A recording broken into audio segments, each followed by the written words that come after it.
بسم اللہ الرحمن الرحیم والسماء ذات البروج۔ دیکھیے جو سورۃ البروج ہے اس کے بارے میں مسند احمد کی دو روایات ہیں جن سے معلوم ہوتا ہے کہ رسول اللہ صلی اللہ علیہ وسلم نے عشاء کی نماز میں اس کی تلاوت کی۔ سیدنا ابو ہریرہ سے ہے کہ قرأ رسول اللہ صلی اللہ علیہ وسلم فی العشاء الآخر، آخری عشاء میں، کیونکہ مغرب کو بھی عشاء اول کہہ دیا جاتا ہے، تو عشاء آخر میں اللہ کے رسول صلی اللہ علیہ وسلم نے سورت پڑھی السماء۔ آپ نے یہ نہیں کہا والسماء، کہا سورت السماء ذات البروج۔ بات ہے۔ مسند احمد کی ایک اور روایت ہے سیدنا ابو ہریرہ سے، وہ فرماتے ہیں کہ امر رسول اللہ صلی اللہ علیہ وسلم بقراءۃ سورۃ السماوات، اس میں اس کا نام کیا ہے؟ سورۃ السماوات فی العشاء الاخر۔ تو بہرحال یہ دو روایات ہیں جن سے معلوم ہوتا ہے کہ اس سورت کو السماء ذات البروج صحابہ کے زمانے میں یا سورۃ السماوات صحابہ کے زمانے میں کہا جاتا تھا۔ بات واضح۔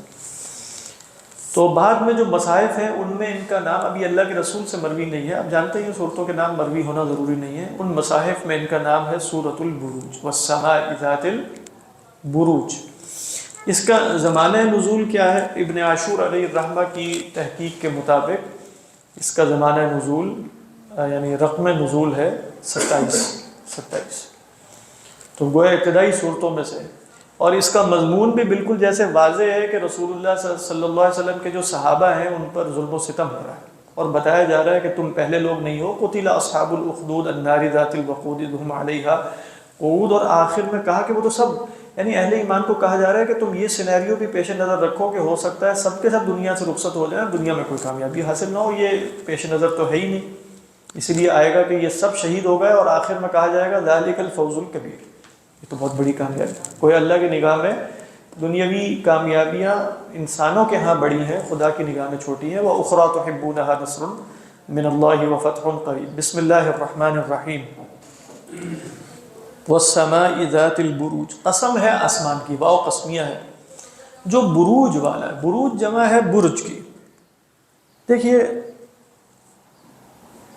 بہت سی تفاسیر میں آپ کو ملے گا، یہ جو 12 برج ہمارے ہاں بھی ہیں نا جو چلتے ہیں، وہ تھا کہ بھئی پرانی ایک جو بھی علم فلکیات تھا اس میں جو ستاروں کی منازل تھی نا ان کو کوئی 12 حصوں میں تقسیم کیا ہوا تھا، اس کو کہتے تھے 12 برج۔ جیسے آج کل بھی اس طریقے پر بھی فلاں کا برج کیا ہے، برج کہتے ہیں اس کو، کیا کہتے ہیں؟ برج ہی کہتے ہیں، ہاں وہ اس کو انگریزی میں کیا کہتے ہیں؟ نہیں برج کو، کہ 12 برج کیا ہے، اس کو کیا کہا جاتا ہے؟ نہیں جب کسی سے پوچھا جاتا ہے نا کہ سٹار، ہاں سٹار کیا ہے، بالکل سوال کیا جاتا ہے۔ یہ تصور تھا کہ بھئی برج ہیں، تو یہ جو 12 برج ہیں والسماء ذات البروج میں گویا ستاروں کی 12 منازل کی قسم کھائی گئی۔ یہ قول محققین کے ہاں درست نہیں ہے، اس کی وجہ یہ ہے کہ یہ علم الفلکیات کا اپنا طے کردہ بات کی اصطلاح ہے۔ قرآن مجید کی جو آیات ہیں وہ اس طریقے پر نہیں سمجھی جائیں گی اگر یہ ثابت نہ ہو، جیسا کہ صحیح طریقے پر ثابت نہیں ہوتا کہ عربوں کے ہاں بھی 12 برج تھے، تو پھر ہم ہو سکتا ہے کہیں کہ بھئی 12 منازل ستاروں کی ہیں، لیکن برج کا لغوی معنی صرف یہ بتاتا ہے وہ شے جو دور سے نظر آئے، ایسا ہی ہے نا۔ اسی لیے آج کل بھی برج کس کو کہتے ہیں؟ ٹاورز کو کہتے ہیں، برج فلاں تو دور سے نظر آتا ہے، ایسا سمندر میں بھی بنائے جاتے ہیں۔ تو بھئی راستہ معلوم کرنے کے لیے کیا ہوتے ہیں؟ برج ہوتے ہیں، یعنی چاہے وہ زمین پہ ہو یا سمندر میں ہو، راستہ معلوم ہوتا ہے نا ان سے، لائٹ ہاؤس۔ تو آسمان میں جو یہ لائٹ ہاؤسز ہیں جن کے ذریعے زمین پہ چلنے والے راستہ معلوم کرتے ہیں، وہ بھی برج ہوئے، یعنی گویا برج وہ ہے جو دور سے نظر آ جائے، اور دور سے نظر آنے کے بعد آپ اس کے ذریعے اپنے راستے کا تعین کر سکیں، یہ برج ہے، لغت میں اس کو برج کہتے ہیں۔ اب یہ ستارہ یہاں کیا مراد ہے؟ ستارہ سمپل سی بات ہے، وَبِالنَّجْمِ هُمْ يَهْتَدُونَ، ستاروں سے وہ راستہ معلوم کرتے ہیں۔ تو یہاں والسماء ذات البروج، اسی لیے آپ دیکھیں کہ یہ جو بروج کا لفظ ہے اسی سے تبرج بھی ہے، تو تبرج جو خواتین کے لیے استعمال ہوا وَلَا تَبَرَّجْنَ تَبَرُّجَ الْجَاهِلِيَّةِ الْأُولَىٰ، اس کا بھی مطلب یہی ہے کہ لافت للانظار ہو، یعنی دور سے نظر آنے والی شے۔ بات واضح۔ تو اگر عورت جو ہے وہ بالکل ایک ایسے لباس میں ہے کہ جو لافت نہیں ہے، جو نظروں کو پھیرنے والا نہیں، تو کوئی توجہ بھی نہیں کرے گا نا، لیکن اگر اس کا لباس یا اس کی حیت یا اس کا چلن یا اس کی چال کچھ اس طرح کی ہے کہ جو نظروں کو اپنی طرف مائل کرنے والی ہو، تو وہ کیا کر رہی ہے؟ تبرج کر رہی ہے۔ تو وہ تبرج کا مفہوم بھی کیا ہے؟ کأنہا صارت برجن، کہ گویا وہ اپنے آپ کو نمایاں کر رہی ہے جس طرح دور سے ایک برج نمایاں ہوتا ہے، اس کے اندر بھی یہی مفہوم۔ اللہ اعلم۔ والسماء ذات البروج، قسم ہے آسمان کی برج والا۔ اس کے بعد فرمایا والیو، یعنی ستاروں والا، یہی ترجمہ ہوگا۔ لیکن یہاں بھی انہوں نے ویسے لکھ دیا ذات المنازل والطرق الاثنی عشر التي تسیر فيها الکواکب شبہت بالقصور لنزول الکواکب بها، کیونکہ برج جو ہے وہ قصر کو بھی کہتے ہیں۔ برج کس کو کہتے ہیں؟ قصر کو۔ کیوں؟ وہ بھی دور سے نظر آتا ہے، یعنی برج کے اندر مفہوم ہے دور سے نظر آنے کا اور اونچا ہونے کا۔ کما ينزل الاکابر والاشارف بالقصور جمع برج، جمع برج۔ کیا کہہ رہے ہیں بھائی؟ منازل کو کیوں کہہ دیا برج؟ اس لیے کہ جیسے ستارے بادشاہوں کی مانند ہیں، وہ اترتے ہیں آ کر جن جگہوں پر تو جہاں بادشاہ اترتے ہیں ان کو محل کہا جاتا ہے، تو گویا ستاروں کی منازل کو بھی محلات کہہ دیا۔ تو والسماء ذات البروج ای والسماء ذات القصور، یہ وضاحت کر رہے ہیں۔ لیکن صحیح تر قول یہ ہے کہ والسماء ذات الکواکب انفسها، یعنی اپنے کواکب ہی مراد ہے، صرف کیونکہ کواکب کی جو منازل ہیں وہ تخیلاتی ہیں، وہ کوئی منازل نہیں ہے کہ جہاں باقاعدہ نظر آئے کہ یہاں ستارے صاحب جو ہیں وہ قرار پکڑ چکے ہیں اور یہ برج، یہ تو کچھ بھی نہیں۔ اللہ اعلم۔ والیوم الموعود، اور قسم ہے یوم موعود کی۔ اس میں بھی جیسے قسم ہی قیامت کے دن کی کھا لی گئی ہے۔ اس کی وجہ کیا ہے کہ بھئی قیامت کے دن کی قسم کھانی چاہیے یا قیامت کے دن کو مقسم علیہ بنانا چاہیے؟ مقسم علیہ بننا چاہیے اس کو اصلا۔ قیامت کو تو کوئی مان ہی نہیں رہا، قسم تو اس کی کھائی جاتی ہے کہ جو میرے اور آپ کے درمیان یعنی متفق علیہ ہو۔ لیکن کئی دفعہ علماء بلاغت یہ کہتے ہیں کہ اس اسلوب کی خلاف ورزی سے مراد یہ ہے کہ ایک نقطہ بلاغیہ کی وجہ سے کہ گویا تم نہیں بھی مان رہے نا تو تمہارے نہ ماننے سے کوئی فرق واقع نہیں ہوتا، اس لیے کہ اس شے کا ظہور، یعنی آپ یہاں بیٹھ کے سورج کا انکار کر دیں تو میں سورج پر استدلال قائم کرنے کی بجائے گویا اگر میرے لیے سورج کی قسم کھانا جائز ہوتا تو میں سورج کی قسم ہی کھا لیتا، کہ تم کہتے ہو سورج نہیں ہے، میں تو کہتا ہوں سورج کی قسم۔ جیسے اللہ نے فرمایا لا اقسم بیوم القیامہ، تم کہتے ہو قیامت کا دن نہیں ہے، اقسم بیوم القیامہ، بات واضح۔ تو یہ بھی اسلوب میں جیسے تغیر ہے، ہونا یہ چاہیے کہ آپ زمین و آسمان کی قسم کھا کے کہیں قیامت آئے گی، جیسے اللہ نے کیا والذاریات ذروا فالحاملات وقرا فالجاریات یسرا فالمقسمات امرا انما توعدون لصادق وان الدین لواقع۔ لیکن یہاں بھی اسلوب فرق ہو گیا، کیونکہ یہاں اصل میں بتانا مقصود ہے ان ظالمین کو کہ تمہاری ایسی کی تیسی یوم موعود آنے والا ہے۔ یہاں اصلاً استدلال یہ نہیں ہے کہ ہم قیامت پر استدلال قائم کرنے لگے، یہاں ان کو ڈرایا جا رہا ہے کہ ٹھیک ہے تم جو مرضی کرو، ایک وعدے کا دن تو آنے والا ہے نا جب یہ فرعونوں کی ساروں کی بولتیاں بند ہو جائیں گی، اور یہ جو اصحاب اخدود بڑے ٹھٹے مار رہے تھے اور لوگوں کو جلتے ہوئے دیکھ رہے ہیں، بالکل ایسا لگ رہا ہے جیسے آج کل کے جو دنیا کے لیڈرز ہیں جس قسم کے خبیث لوگ ہو چکے ہیں وہ، اور جیسے کہ ان کے بیانات آ رہے ہیں، آپ دیکھ ہی رہے ہیں، صبح بندے کی حالت ہی خراب ہے، مطلب کہیں گے کس قسم کے لوگ ہیں یہ جو بیانات دے رہے ہیں کہ اس کو ہم نہ نہیں، وہ تو کیا نام ہے ساروں کو نکال دیا جائے یہاں سے، اور یہاں ہم اپنا ریئل اسٹیٹ بنا لیتے ہیں اور کیا بناتے ہیں، اور یہاں جو ہے وہ سیاحتی مقام بنایا جائے گا، میں اس کو خرید لوں گا غزہ کو، اور بیانات یہ چل رہے ہیں نا سارے، تو بندے کہہ رہے ہیں کہ لیکن بہرحال تو یہ وقتی کھیل ہوتا ہے چند دنوں کا۔ ابھی آپ کہیں گے کہ یہ ایسا سر چڑھ کے بول رہا ہے تو 5 سال بعد اس کا پتہ بھی نہیں ہوگا قبر کے اندر ہوگا یا کہاں ہوگا، سیدھی سی بات ہے۔ والیوم الموعود یعنی والسماء ذات البروج، اور اہل ایمان کو بتایا جا رہا ہے تم جتنی بھی پریشانیاں اس وقت تمہارے اوپر آ رہی ہیں اور تکلیفیں آ رہی ہیں رائے حق میں، الیوم الموعود، ایک وعدے کا دن آنے والا ہے۔ یہ وعدے کا دن جس کو یقین ہے اس کا، وہ اس وعدے کے دن کی خاطر بہت کچھ برداشت کر لے گا، تو اہل ایمان کو یہ سنایا جا رہا ہے۔ باقی مطلب کہنے کا مطلب یہ کہ آیات میں سیاق میں مفہوم کیا ہوتا ہے وہ بھی سمجھنا ضروری ہے۔ وہ ٹھیک ہے لغوی اور صرفی بحث اپنی جگہ ہے، لیکن اللہ نے یہاں بتا کیا رہے ہیں والسماء ذات البروج والیوم الموعود۔ اسی لیے اس کے بعد دیکھیے فرمایا وشاہد ومشہود۔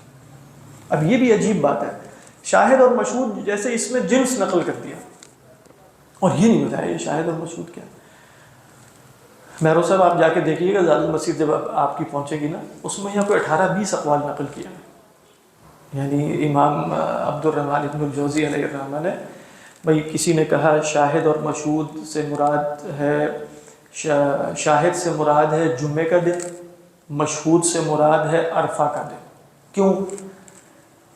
یہ ایک روایت میں بھی آیا، ترمذی کی روایت ہے، اس میں مرفوعاً عن رسول اللہ صلی اللہ علیہ وسلم بھی روایت کیا گیا کہ شاہد سے مراد جمعے کا دن. کیوں؟ اس لیے کہ ہم جو ہے وہ جمعے کا دن خود ہمارے پاس آتا ہے کہ ہم جاتے ہیں، ہمارے پاس آتا ہے، وہ شاہد ہے. اور مشہود سے مراد ہے کہ یوم عرفہ کا تعلق اصل میں مکان سے، ہم جاتے ہیں.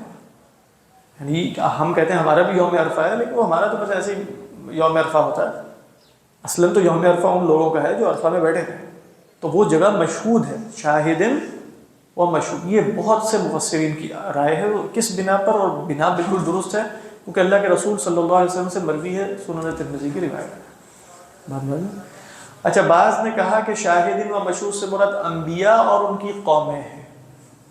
بعض نے کہا شاہد سے مراد رسول اللہ ہیں، اور مشہود سے مراد، کیونکہ اللہ کے رسول سب کے حق میں گواہی دیں گے، اور مشہود سے مراد ساری قومیں، سارے انبیاء ہیں. شاہد سے مراد امت مسلمہ ہے، مشہود سے مراد غیر امت مسلمہ. لِتَكُونُوا شُهَدَاءَ عَلَى النَّاسِ وَيَكُونَ الرَّسُولُ عَلَيْكُمْ شَهِيدًا. تو رسول بھی شاہد ہیں، امت مسلمہ بھی شاہد ہے، اور باقی لوگ کون ہیں؟ مشہود ہیں. اس طرح کے اور بھی اقوال ہیں، لیکن واللہ عالم جو قوی تر قول محسوس ہوتا ہے، یعنی جو رسول اللہ صلی اللہ علیہ وسلم نے فرمایا وہ تو بالکل درست ہے، لیکن یوم عرفہ کے اندر بھی آپ جیسے جانتے ہیں نا کہ اس کو تشبیہ دی گئی ہے قیامت کے دن سے. شاہد اور مشہود سے مراد ایک رائے کے مطابق قیامت کے دن شاہد اور مشہود ہے. وہ بات بھی بالکل درست ہو جائے گی کہ بھائی دیکھو ابھی وہ دن آ رہا ہے جس دن گواہی دینے والے اور کچھ لوگ ایسے ہوں گے. مشہود سے مراد ہے مشہود علیہم، جن کے خلاف گواہی دی جائے گی. بات واضح. جو آخری رائے ہے یا جو قوی رائے محسوس ہوتی ہے وہ ہے شاہدن و مشہود، کہ شاہد اور مشہود. مشہود علیہ نہیں ہے. مشہود کیا ہے؟ وہ چیزیں جو اس قیامت کے دن نظر آئیں گی. حاضر یعنی گواہی دینے والا مراد نہیں ہے. شاہد سے مراد ہے قیامت کے دن جو حاضر ہوگا اور قیامت کے دن جو وہ دیکھے گا. شاہد و مشہود. تو اس کا تعلق کس سے جڑے گا؟ الیوم الموعود سے، یعنی والسماء ذات البروج والیوم الموعود وشاہد الذی سیشہد یوم القیامت. ایش معنی سیشہد یوم القیامہ؟ یحضر یوم القیامہ. اور کیا ہوگا؟ سیشاہد من العجائب والغرائب والاحوال ما لا تخطر علی البال. ایسا کچھ دیکھے گا جو تصور میں بھی نہیں آ سکتا. یہ مشہود ہے. لہذا اللہ نے کہا کیا تمہیں بتائیں گے وہ مشہود کیا ہے؟ وہ مشہود ہے بس. شاہدن و مشہود. مشہود کیا ہوگا؟ جس کا مشاہدہ کیا جائے. اور شاہد کیا ہے؟ دیکھنے والا یعنی حاضر. یہ بھی رائے بیان کی گئی، یہ بھی قوی ہے، اور واللہ عالم یہ زیادہ لگتی ہے، اللہ بہتر جانا. حضرت تھانوی نے کیا بتایا؟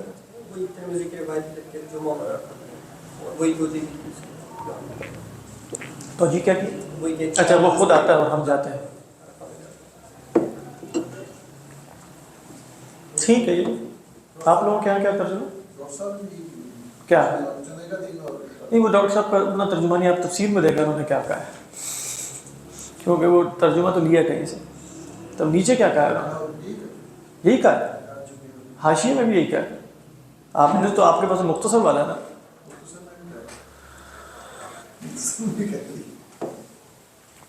ٹھیک ہے. وشاہدن وقت ٹھیک ہے، مطلب آپ کو معلوم ہو گئی یعنی جمعے کا دن اور عرفات کا دن بھی مراد دیا گیا ہے، قومیں بھی مراد لی گئی ہیں، انبیاء علیہ السلام بھی مراد دیے گئے ہیں. لیکن اس میں اصل میں قرآن کا حسن یہاں کیا ہے کہ اللہ تعالیٰ نے جیسے صفت بیان کر دی ہے شاہد اور مشہود، اس میں جنس کے طور پر شاہد کون ہے اور مشہود کون ہے گویا یہ بیان نہیں کیا. لیکن اگر ان تمام روایات کو پیش نظر نہ رکھا جائے اور صرف صورت کے مضمون پر غور کیا جائے تو شاہد اور مشہود قیامت کے دن سے متعلق ہے. اور قیامت کے دن سے متعلق بہت سی آراء ہیں. گواہی دینے والے جن کے خلاف گواہی دی جائے گی، انبیاء اور ان کی قومیں، امت مسلمہ اور لوگ، نبی اکرم صلی اللہ علیہ وسلم اور تمام امت، سب شاہد اور مشہود ہیں. کوئی کسی درجے میں شاہد بنے گا. یہاں تک یہ رائے بھی موجود ہے شاہد اور مشہود سے مراد شاہد انسان کے اعضاء اور مشہود وہ خود یعنی اس کے خلاف کون گواہی دے گا؟ اس کے اعضاء. یہ سب باتیں تو واللہ عالم قیامت کے دن سے ریلیٹڈ لگتا ہے زیادہ، لیکن سب باتیں درست ہیں. فی نفسی ہی سب کو بیک وقت بھی مانا جا سکتا ہے، اس میں کوئی اس طرح کا تضاد نہیں ہے، تنوع ہے. شاہد و مشہود علماء دی ہے ویسے تو جیسے پورا وہ بتاتے ہیں کہ جیسے قیامت. یہاں تک کہ بعض روایات میں یہ ہے کہ وہ قیامت بھی عرفہ کے میدان میں ہوگا.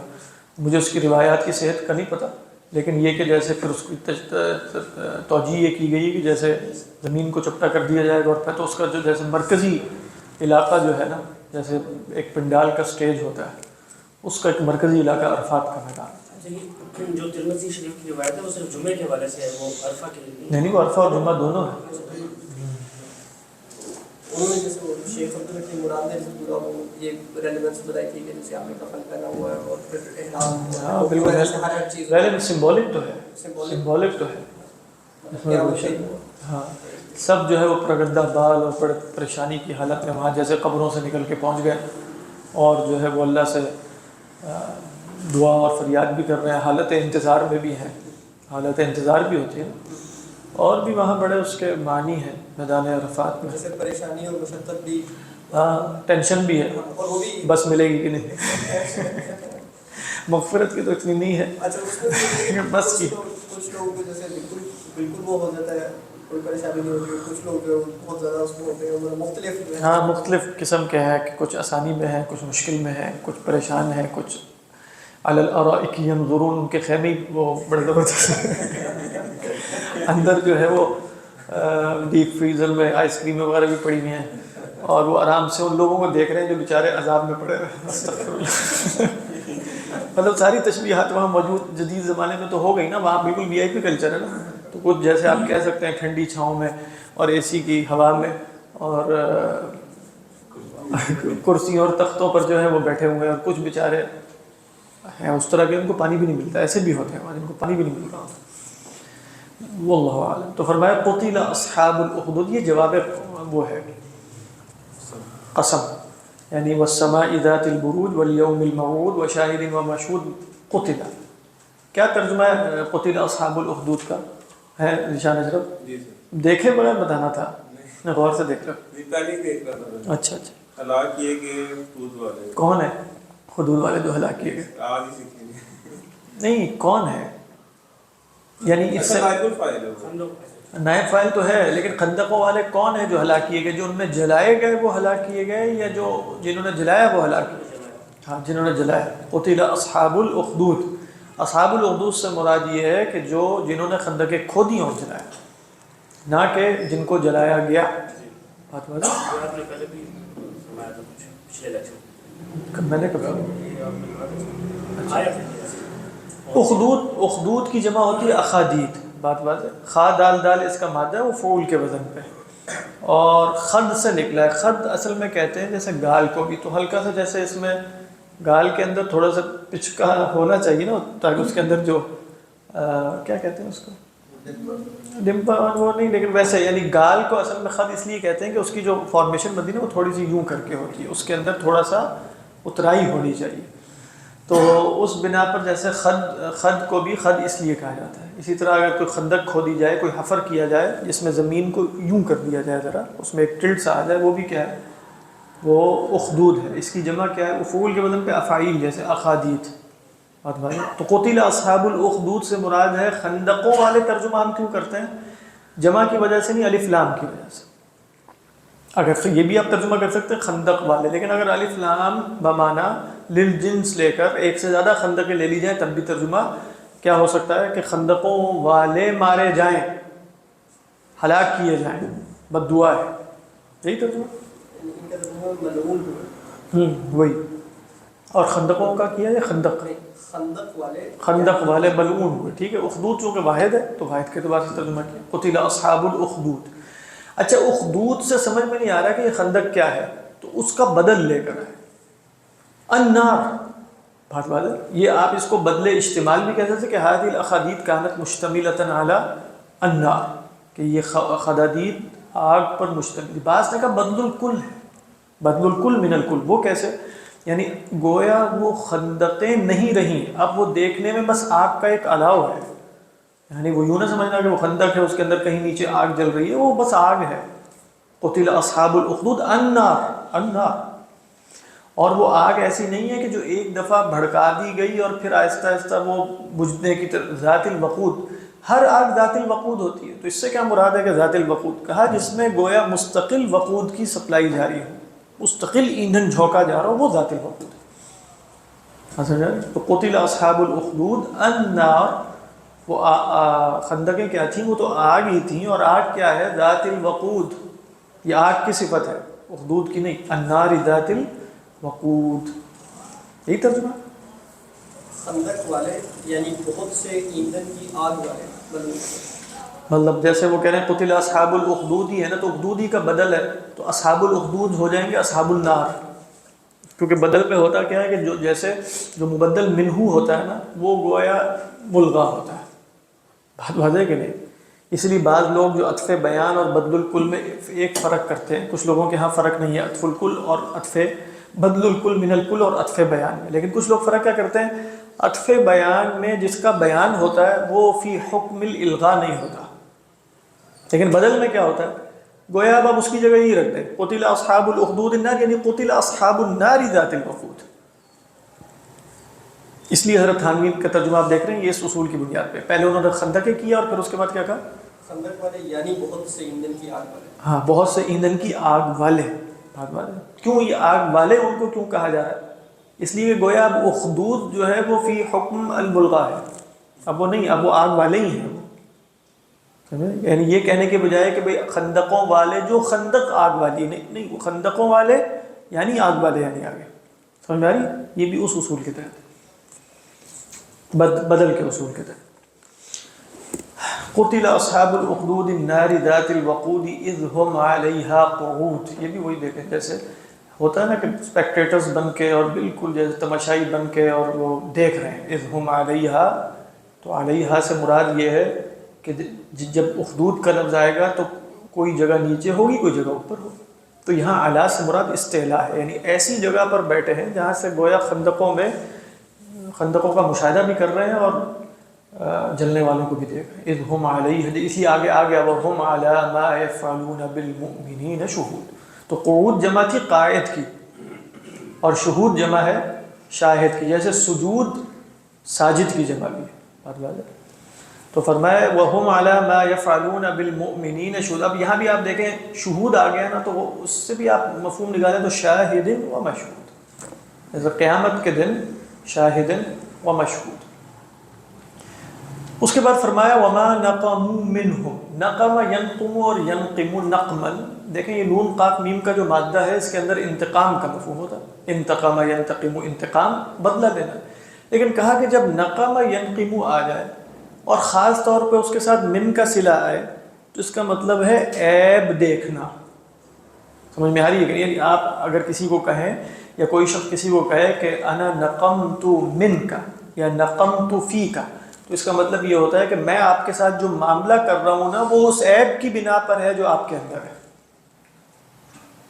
سمجھ میں آ رہی ہے بات؟ تو اب اللہ تعالیٰ اصل میں سوال کا جواب دینا چاہ رہے ہیں کہ یہ جو سلوک انہوں نے کیا ہے یہ کیوں کیا؟ ان میں کوئی عیب تھا، کوئی بہت بڑا جرم انہوں نے کیا تھا جس کی بنا پر یہ ان کے ساتھ سلوک روا رکھا گیا؟ تو اللہ جواب دیتے ہیں وَمَا نَقَمُوا مِنْهُمْ إِلَّا، یعنی یہ وہ طریقہ ہوتا ہے جس کو آپ کہتے ہیں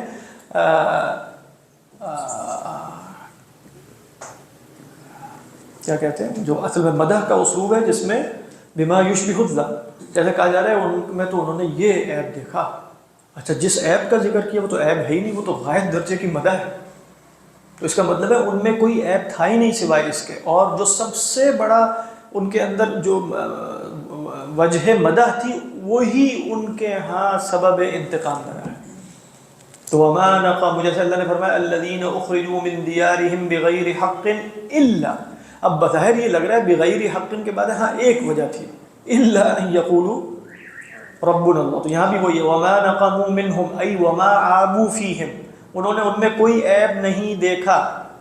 اب نقمہ کا مفعول آئے گا نا، نقمت من کا سوء الخلق، مثلا نقمت من کا سوء الخلق، تو یہاں کیا ہے ما نقموا منہم الا، مفعول بھی کیا ہے ایمانہم، ان یؤمنوا، ان مصدریہ ہے، یعنی وما نقموا منہم الا ان یؤمنوا باللہ العزیز الحمید، یہ ان کا سب سے بڑا والعیاذ باللہ یعنی ان کے خیال میں عیب تھا کہ وہ اللہ پر ایمان لائے جو العزیز الحمید ہے۔ دیکھیے یہاں میں یہ بتانا رہ گیا کہ یہ کون لوگ ہیں، کیا قصہ ہے. تو اکثر لوگوں نے جو ذکر کیا ہے کہ یہ یمن کا ایک بادشاہ تھا کسی زمانے میں حضرت عیسیٰ کے بعد، جس کا نام ذو نواس تھا، اور وہ ان کے زمانے میں یہ حضرت عیسیٰ علیہ السلام کے کچھ سچے پیروکار تھے. اور وہ کیسے ایمان لے آئے تھے وہ قصہ خود رسول اللہ صلی اللہ علیہ وسلم نے بیان کیا. وہ جو تفصیل ہے نا ایک لڑکے اور جادوگر کا قصہ، آپ سب نے سنا ہوگا کہ وہ لڑکا جو تھا وہ جاتا تھا اور راستے میں راہب بھی ہوتا تھا، پھر جادوگر سے، کیونکہ وہ جادوگر تھا تو بادشاہ نے کہا کہ بھئی تم اپنا کوئی جانشین بناؤ، تو اس لڑکے کا انتخاب کیا گیا، اور ہوتے ہوتے پھر وہ ایک دونوں چیزیں اس نے حاصل کی، جادوگری بھی اور یہ بھی. اور ایک دن وہ ایک جانور آ گیا، پھر امتحان لیا، اس نے کہا کہ اگر یہ راہب کا دین سچا ہے تو پتھر اٹھا کے مارا اور کہا کہ یہ ہلاک ہو جائے. وہ ہلاک ہو گیا، اور پھر راہب نے کہا کہ تمہارا امتحان لیا جائے گا، میرا نام نہ لینا، لیکن انہوں نے لے دیا راہب کا نام. تو راہب کو بھی قتل کر دیا گیا. پھر اس کو بھی قتل کرنے کی 3 اٹیمپٹس کی گئیں. ہر دفعہ اللہ کی طرف سے اس کو بچا لیا جاتا تھا موجزانہ طور پہ، اور جو لشکر ہوتا تھا جو اس کو ہلاک کرنے کے لیے ساتھ بھیجا جاتا تھا وہ خود ہلاک ہو جاتا. تو آخر میں اس نے یہ طریقہ بتایا کہ اگر آپ مجھے ہلاک کرنا چاہتے ہیں تو آپ یہ طریقہ اختیار کریں کہ سب لوگوں کو پہلے تو جمع کریں. اور اس اسنا میں گویا یہ دعوت دے چکا تھا، یہاں تک کہ بادشاہ کا وزیر آپ صلی اللہ علیہ وسلم نے فرمایا جو اندھا تھا وہ خود اس کے ہاتھ پہ اسے شفا بھی نصیب ہوئی اور وہ بھی ایمان پہ آئے. تو پھر یہ ہوا کہ اس نے کہا کہ بھئی یوں قتل کرنا بسم ربی ھذا الغلام کہہ کے. تو ایسا کیا تو شہید ہو گیا. لیکن اس منظر کو دیکھ کے پوری قوم نے گویا ایمان لانے کا اعلان کر دیا، یا بہت پوری قوم نے یا بہت بڑی تعداد میں لوگوں نے. تو پھر خندقیں کھدوائی گئیں اور ان سب کو جیسے جلا دیا گیا. یہ قصہ ہے جو اس میں بیان کیا جاتا ہے، اور یہ صحیح روایت میں قصہ ہے. طویل ہے قصہ، اس کو آپ پڑھیے، بہت خوبصورت ہے. میرا خیال ہے کچھ قصص النبیین کی کتابوں ریاض الصالحین میں. تو فرمایا کہ وَهُمْ عَلَى مَا الَّذِي الْعَزِيزِ الْحَمِيدِ. حمید آپ جانتے ہیں، جیسے ہم نے شاید امام غزالی علیہ الرحمہ کے ہاں پڑھا یا نہیں پڑھا، کہ حمید اصل میں تو ہے محمود. حمید کس معنی میں ہے؟ محمود کے معنی میں، یعنی الذی یحمد. تو الذی یحمد اللہ کی صفت ازلی ہے. تو اگر صفت ازلی ہے تو حامد بھی ازلی ہونا چاہیے. تو اصلاً صفت تو گویا مخلوق تو ازلی نہیں ہے. تو حمید وہ نہیں ہے الذی یحمدہ المخلوق. حمید اصلاً وہ ہے الذی یستحق الحمد فی ذاتہ سواء احمد ام لم یحمد. چاہے اس کی حمد کی جائے یا نہ کی جائے، اس قطع نظر اس کے اگر وہ فی نفسی ہی فی ذاتی ہی محمود ہے تو وہ محمود ہے.